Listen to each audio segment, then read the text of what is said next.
नहीं इब्ने वलीद, सालार आसिम बिन अम्र ने कहा, हमें ये बता कि आज तू ये बात क्यों पूछ रहा है, तुम पर अल्लाह की रहमत हो। खालिद रज़ी अल्लाह अन्हु ने कहा, हमारी अगली मंजिल बहुत दुश्वार है। अल्लाह के सिवा कोई नहीं जानता कि हम में से कौन रहता है और कौन दुनिया से उठ जाता है। अपने दिलों पर नक्श कर लो कि अपने फर्ज से मुंह मोड़कर अल्लाह के सामने जाओगे तो तुम्हारा ठिकाना बहुत बुरा होगा, और तुम जानते हो वो ठिकाना कैसा है। रिवायत जो तुम आज कायम करोगे वो एक विरसा होगा जो तुम आने वाली नस्लों के लिए छोड़ जाओगे, और ये रिवायत इस्लाम की बका का या फना का बायस बनेगी। हमें इस्लाम की बका और सरबलंदी के लिए लड़ना है। कुरान का हुक्म याद करो कि लड़ो उस वक्त तक जब तक कुफ्र का फितना मौजूद है, और दुश्मन को माफ उस वक्त करो जब वो हथियार डालकर तुम्हारे आगे झुक जाए। फिर इससे वो शर्तें मनवाओ कि उसका डंक मारा जाए और उसका दिल रसूल अल्लाह सल्लल्लाहु अलैहि वसल्लम के शैदाइयों के खौफ से कांपता रहे। अपने सालारों के जज्बे में नई रूह फूंककर खालिद रज़ी अल्लाह अन्हु ने उन्हें बताया कि आगे आतिश परस्तों का बड़ा मजबूत फौजी अड्डा हीरा है, जहाँ के हाकिम अज़ादबा ने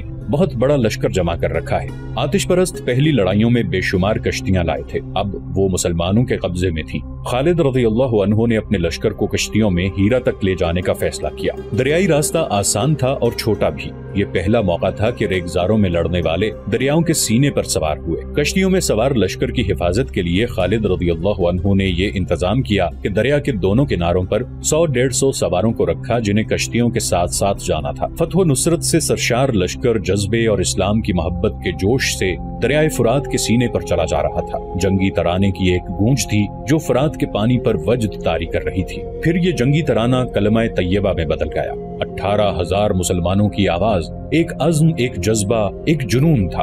उनके दिलों में एक अल्लाह और एक रसूल सल्लल्लाहु अलैहि वसल्लम का इश्क था। दुश्मन सोया हुआ नहीं था। हीरा का हाकिम अज़ादबा रातों को भी नहीं सोता था। हीरा में ये खबर नहीं पहुंचने दी गई थी कि शहनशाह फारस उर्दशेर मर गया है। वो अभी तक हर बात और हर हुक्म में उर्दशेर का नाम लेता था। उस रोज वो हीरा की शहर पनाह का मुआयना कर रहा था। उसने शहर में बेपनाह लश्कर जमा कर लिया था। वो जिस दस्ते के सामने जाता वहाँ चिल्ला चिल्ला कर कहता, ज़रतुश्त की रहमत हो तुम पर। वो बुज़दिल थे जो काजिमा, मज़ार और उलियस में सहरा के बद्दुओं के हाथों पिट गए थे। उनके मुर्दा जिस्मों को ज़रतुश्त के शोले चाट रहे हैं। ऐ यसु मसीह के नाम लेवाओ, तुम हमारे साथ कंधे से कंधा मिलाकर मुसलमानों के खिलाफ लड़ने आए हो।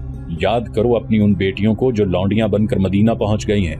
याद करो उन जवान बेटों को जिनके मुर्दा जिस्मों का गोश्त भेड़िए, गीदड़ और गोश्तखोर परिंदे खा गए हैं, और उन्हें भी जो कैदी होकर मदीना वालों की गुलामी में जा पड़े हैं। मुसलमान फतह के नशे में बेखतर बढ़े आ रहे हैं। उनके लिए ऐसा खतरा बन जाओ कि जिंदा वापस न जा सकें। शहनशाह फारस और दशेर तुम्हें खुद मुबारकबाद देने आएंगे, तुम्हें इनामो इकराम से माला माल कर देंगे। शहर पनाह और बुर्जों के मुआयने के दौरान उसने देखा दूर एक घुड़सवार घोड़े को इंतहाई रफ्तार पर दौड़ाता आ रहा था। दरवाजा खोल दो, अज़ादबा चिल्लाया। ये सवार अमनीशिया की तरफ से आ रहा है। कई आवाजें सुनाई दी। दरवाजा खोल दो, सवार को आने दो।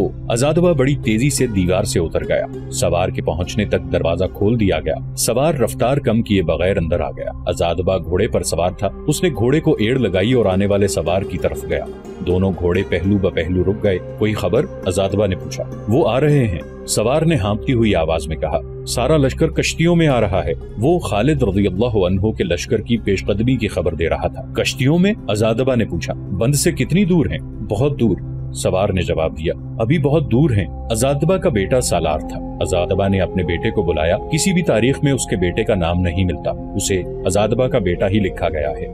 आज तेरी आजमाइश का वक्त है मेरे बेटे, अज़ादबा ने कहा। एक सवार दस्ता साथ ले और तूफान से ज्यादा तेज रफ्तार से बंद तक पहुंच, और फुरात का पानी इस तरह पी ले कि फुरात सूख जाए। मुसलमानों का लश्कर कश्तियों में आ रहा है। देख तू पहले पहुंचता है या मुसलमान। उसका बेटा एक सवार दस्ता लेकर बहुत तेज रफ्तार से शहर से निकल गया। खालिद रज़ी अल्लाह अन्हु का लश्कर बड़ी अच्छी रफ्तार पर आ रहा था। चूंकि वो बारिश का मौसम नहीं था इसलिए दरिया में पानी कम था, लेकिन कश्तियों के लिए काफी था। अचानक पानी कम होने लगा, फिर पानी खत्म हो गया और तमाम कश्तियां कीचड़ में फंस कर रह गई। मदीना के मुजाहिदीन पर खौफ तारी हो गया। देखते ही देखते दरिया का खुश्क हो जाना खौफ वाली बात थी।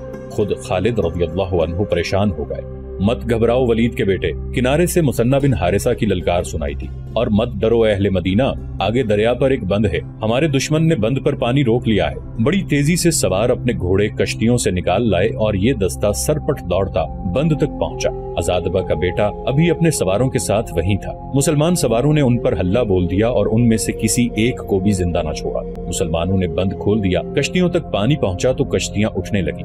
मल्लाहों ने चप्पू थाम लिए और कश्तियां तैरने लगी। अजादबा अच्छी खबर के इंतजार में दीवार पर खड़ा बेताब हो रहा था। उसका एक और सालार उसके पास आन खड़ा हुआ। बहुत बुरी खबर आई है, सालार ने कहा। कहां से? अजादबा ने घबरा कर पूछा। क्या मेरा बेटा? मदाइन से, सालार ने कहा। शहनशाह उर्दशेर मर गए हैं, लेकिन ये खबर खुफिया रखनी है। इतने में एक सवार उनके पास आया और घोड़े से उतरकर आदाब बजा लाया। अगर ये मेरा फर्ज ना होता तो मैं ऐसी खबर जबान पर ना लाता, सवार ने कहा। मैं सुन चुका हूँ, अजादबा ने कहा। किसरा उर्दशेर?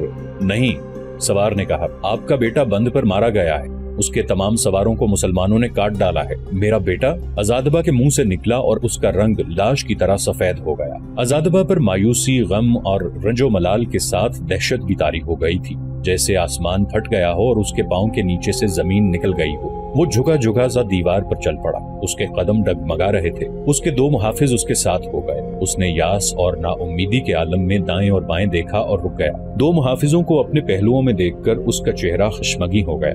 मैं तुम्हारे सहारे के बगैर चल सकता हूँ, उसने मुहाफिजों से कहा। मेरे बराबर आने की जरूरत न करो। मुहाफिज कई कदम पीछे हट गए। अजादबा ने अपने झुके हुए सर को ऊपर उठाया और सीधा होकर चलने लगा, लेकिन उसके कंधे अपने आप ही सुकड़ गए और आगे को झुक गए, जैसे उस पर ऐसा बोझ आ पड़ा हो जो उसकी बर्दाश्त से बाहर हो। बोझ तो उस पर आ ही पड़ा था। ये जिम्मेदारियों का बोझ था। हीरा उसकी जिम्मेदारी में था। जहाँ उसका बेटा उसका दस्ते रास्त था, वो भी न रहा। वो खुद उर्दशेर का दस्ते रास्त बना हुआ था, लेकिन उर्दशेर के बगैर वो कुछ भी नहीं था। उर्दशेर ने उसे बहुत बड़ी हैसियत दे रखी थी। वो हीरा जैसे शहर और उसके मजाफाती इलाके का हाकिम था और बहुत हद तक खुद मुख्तार हाकिम था। वो किसरा उर्दशेर मर गया था, जिसने उसे इतनी ज्यादा खुद मुख्तारी दे रखी थी। फारस की शहनशाही के तख्त पर बैठने वाले नए शहनशाह से अजादबा इतनी मुरव्वत और रुतबे की तवक्को नहीं कर सकता था। मदीना के मुजाहिदीन ने सही मानों में उसके पांव के नीचे से जमीन खींच ली थी, मगर क्यों? उसके एक सालार ने उसे उस वक्त कहा जब वो अपने शीश महल के एक कमरे में पहुंच चुका था। सालार ने उसे कहा, मालूम होता है आपने लड़ने से पहले ही शिकस्त तस्लीम कर ली है। क्या आप अपने बेटे का खून मदीना के बद्दुओं को बख्श देंगे? उसके मरने वाले बेटे की माँ ने गजबनाक लहजे में कहा। मुझे सोचने दो। अजादबा गरजा, मगर उसकी गरज कांप रही थी। उसने कहा, क्या तुम लोग ये समझ रहे हो कि मैं मुसलमानों के आगे हथियार डाल रहा हूँ? क्या तुमने सुना नहीं? उसकी आवाज दब गई। बोझल आवाज में बोला, शहनशाह उर्दशेर मर गया है। कमरे में सन्नाटा तारी हो गया। शहनशाह मर गया है? अजादबा की बीवी ने यूं कहा जैसे वो सिसकियां ले रही हो। उर्दशेर मर गया है। उसने अजादबा की तरफ देखा और बुलंद आवाज से बोली, ज़रतुश्त हमें अपनी तौहीन की सजा दे रहा है। हमें अब इस आग में जलना है जिसकी हम पूजा करते हैं। आप ज़रतुश्त की कुर्बान गाह पर अपने लहू का, अपनी जान का नजराना पेश कर सकते हैं। किसी मुसलमान को यहाँ से जिंदा न जाने दें। एक मुहाफिज अंदर आया। एक घुटना फर्श पर टेक कर उसने अजादबा को सलाम किया और बताया कि कासिद आया है, भेज दो। अजादबा को खामोश देखकर उसकी बीवी ने मुहाफिज से कहा। मुहाफिज के जाते ही एक सिपाही अंदर आया और उसने भी एक घुटना फर्श पर टेक कर सलाम किया। अजादबा ने उदास निगाहों से उसकी तरफ देखा। मदीना वालों की कश्तियां बंद से बहुत आगे निकल आई हैं। कासिद ने कहा, उनकी रफ्तार तेज है। लश्कर की तादाद कितनी होगी? अजादबा ने पूछा। हमसे आधी भी नहीं सालारे आली मकाम, कासिद ने जवाब दिया। मेरे अंदाजे के मुताबिक 20,000 पूरी नहीं। हम उन्हें अपने घोड़ों के सोमों तले कुचल डालेंगे, सालार ने कहा। सालारे आला हुक्म दे, हम फुरात में उन पर तीरों का मी बरसा देंगे। उनकी कश्तियां उनकी लाशों को वापस ले जाएंगी। तीरों का मी बरसाने से पहले दरिया के किनारे तक पहुंचने के लिए एक लड़ाई लड़नी पड़ेगी, कासिद ने कहा। उनके बहुत से घुड़सवार दरिया के दोनों किनारों पर कश्तियों के साथ साथ आ रहे हैं। मैंने ये भी मालूम कर लिया है कि उन सवारों का कमांडर मुसन्ना बिन हारिसा है और ज्यादातर सवार फारस की शहनशाही के मुसलमान बाशिंदे हैं, और जिन कश्तियों में वो आ रहे हैं वो हमारी फौज की कश्तियां हैं। ये उन बुजदिलों की कश्तियां हैं जो मुसलमानों से शिकस्त खाकर भागे थे, अजादबा ने कहा। उन्होंने ऐसे दुश्मन के लिए रास्ता साफ कर दिया जो बहुत कमजोर था। मदीना के इन अरबों को हमने कभी पल्ले नहीं बांधा था। हम आज भी इन्हें कमजोर समझते हैं, सालार ने कहा। सालारे आला, मैं हुक्म का मुंतजर हूँ। मुझे बताएं मुसलमानों को कहाँ रोकना है, या आप किले में बंद होकर लड़ना चाहते हैं? अगर मैं कहूँ कि मैं लड़ना ही नहीं चाहता, अजादबा ने कहा, तो हम लोग तस्लीम ही नहीं करेंगे कि आपने ऐसी बात कही है, सालार ने कहा। इस वक्त आप शहनशाह उर्दशेर और अपने बेटे की मौत पर इतने ज्यादा मगमूम हैं कि आप अच्छी तरह सोच भी नहीं सकते। इस गम के बावजूद हमें सोचना पड़ेगा, अजादबा की बीवी ने कहा, और बड़ी तेजी से सोचना पड़ेगा। हमारे पास फौज की कमी नहीं, किसी चीज की कमी नहीं। ईसाई अरब हमारे साथ। हमने खुद उन्हें यहाँ इकट्ठा कर लिया है कि मुसलमानों को हीरा से आगे न बढ़ने दिया जाए और उन्हें यहीं खत्म कर दिया जाए। हाँ, हमारे पास फौज की कमी नहीं, अजादबा ने कहा, लेकिन कोई कमी जरूर है जिसकी वजह से हम हर मैदान में शिकस्त खा रहे हैं। मैं अपने पीछे अपने नाम के साथ शिकस्त की तोहमत छोड़ के नहीं जाऊंगा। मैं फतह हासिल करने का कोई और तरीका सोचूंगा। मैं मदाइन जाऊंगा और देखूंगा कि वहाँ के हालात क्या हैं। یہ بھی دیکھنا ہے کہ شہنشاہ ارد شیر کے مرنے کے بعد ہمیں کوئی مدد دینے والا ہے بھی یا نہیں سالار اعلیٰ، اس کے سالار نے کہا، ابھی مدائن نہ جائیں، دشمن سر پر آ گیا ہے، کیا تم مجھ سے زیادہ بہتر جانتے ہو؟ عزادبہ نے غسیلی آواز میں کہا، کیا تم یہ سمجھ رہے ہو کہ میں بھاگ رہا ہوں؟ جو میں سوچ رہا ہوں وہ تم نہیں سوچ سکتے۔ مجھے یہ دیکھنا ہے کہ ہماری فوج میں وہ کون سی کمزوری ہے جو ہر میدان میں ہماری شکست کا باعث بنتی ہے۔ کیا تم اس پر غور نہیں کر رہے کہ ہرمز جیسا جنگجو مسلمانوں کے ہاتھوں مارا گیا ہے؟ انوش جان اور قباز معمولی قسم کے سالار نہیں تھے۔ انزرغر کو کیا ہو گیا تھا؟ جابان کدھر گیا تھا؟ مجھ سے فیصلہ کن جنگ اور فتح کی کیوں توقع کی جا رہی ہے؟ میں لڑوں گا لیکن سوچ سمجھ کر۔ تمام سالاروں اور نائب سالاروں کو بلاؤ۔ خالد رضی اللہ عنہ کا لشکر دریائے فرات کے سینے پر سوار آگے ہی آگے بڑھتا جا رہا تھا۔ گھڑ سوار دریا کے دونوں جانب پھیلے ہوئے ساتھ ساتھ جا رہے تھے۔ ہر لمحہ توقع تھی کہ ہیرا کی فوج کسی مقام پر حملہ کرے گی، لیکن اس فوج کا دور دور تک کوئی نشان نظر نہیں آتا تھا۔ مثنہ بن حارثہ کے گھڑ سوار کناروں سے ہٹ کر دور تک چلتے جاتے اور دشمن کا کھرا کھوج ڈھونڈنے کی کوشش کرتے تھے۔ خالد رضی اللہ عنہ کو معلوم تھا کہ ہیرا کی جنگ بڑی خونریز ہوگی۔ مثنہ بن حارثہ نے معلوم کر لیا تھا کہ عزادبہ نے ہیرا میں بہت بڑا لشکر جمع کر رکھا ہے۔ خالد رضی اللہ عنہ کا جذبہ اور عزم تھا کہ وہ دشمن کے ایک بڑے ہی مضبوط فوجی اڈے کی طرف بڑھے جا رہے تھے، ورنہ مسلمان اور آتش پرستوں کی جنگی طاقت کا تناسب ایسا تھا کہ خالد رضی اللہ عنہ کو ایک قدم اور آگے بڑھانے کی بجائے واپس آ جانا چاہیے تھا۔ مگر خالد رضی اللہ عنہ ملک گیری کی ہوس سے یہ خطرے مول نہیں لے رہے تھے، بلکہ وہ اللہ کے حکم کی تعمیل کر رہے تھے۔